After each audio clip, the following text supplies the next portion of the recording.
দর্শক, বন্যা পরিস্থিতির খবর জানাতে এই মুহূর্তে লালমনিরহাট, কুড়িগ্রাম ও সিরাজগঞ্জ থেকে সরাসরি যুক্ত হচ্ছেন আমাদের সহকর্মীরা। প্রথমে যাচ্ছি লালমনিরহাটে, সেখানে আছেন সহকর্মী রেজাউল করিম মানিক।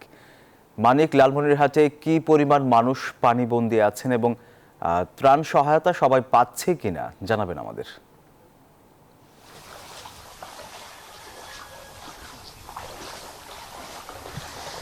সোহাগ, ধন্যবাদ আপনাকে। আমি সকাল থেকে লালমনিরহাটের আদিতমারিতে রয়েছে। আমরা দেখেছি যে অসংখ্য ঘরবাড়িতে পানি উঠেছে, তলিয়ে গেছে শিক্ষা প্রতিষ্ঠান, রাস্তাঘাট থেকে শুরু করে সব কিছুই।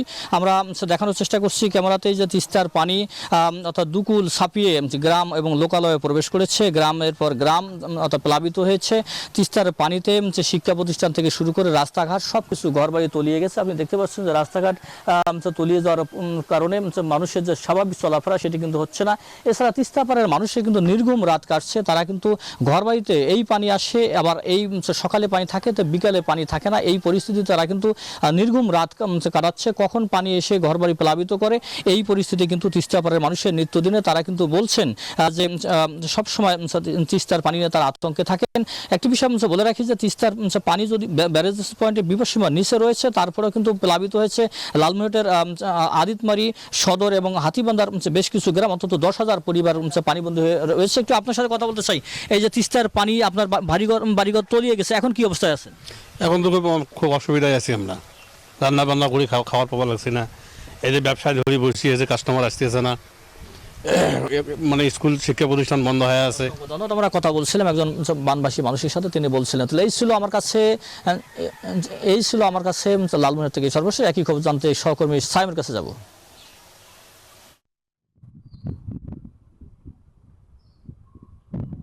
মানিক, ধন্যবাদ। যমুনা নদীর পানি সিরাজগঞ্জ পয়েন্টে এই মুহূর্তে কিন্তু 66 সেন্টিমিটার উপর দিয়ে প্রবাহিত হচ্ছে বিপদসীমার।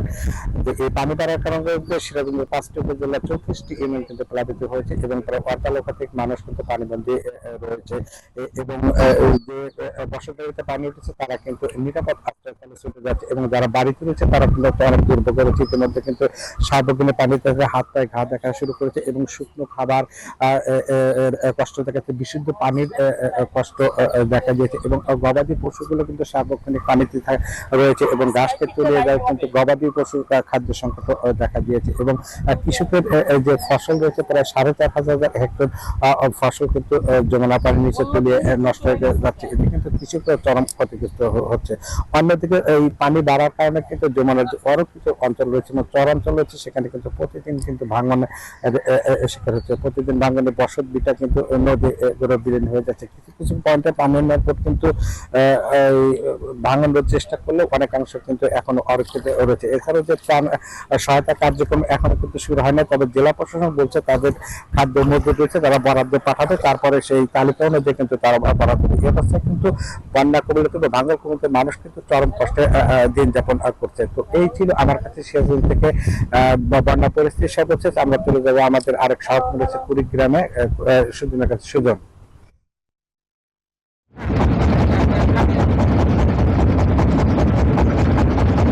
ধন্যবাদ সাহেব। আমি এই মুহূর্তে ব্রহ্মপুত্র নদে অবস্থান করছি। আপনারা সবাই দেখতেই পাচ্ছেন হু হু করে কুড়িগ্রামের প্রধান প্রধান নদ নদীর পানিগুলো বৃদ্ধি পাচ্ছে এবং পানি বৃদ্ধি পাওয়ার ফলে নতুন নতুন গ্রাম প্লাবিত হচ্ছে।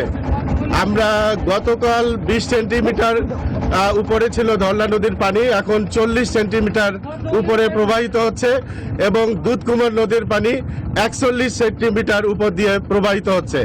দুধকুমার নদীর প্রবল স্রোতে নাগেশ্বরী উপজেলার বেগমগঞ্জ ইউনিয়নের বেড়িবাঁধ ছিঁড়ে যাওয়ায় প্রায় 10,000 মানুষ নতুনভাবে প্লাবিত হয়েছে। এই রকম পরিস্থিতি অবস্থা বিরাজ করছে কুড়িগ্রামে। ফিরে যাচ্ছি স্টুডিওতে। সোহাগ, আপনার কাছে। ধন্যবাদ আপনাকে।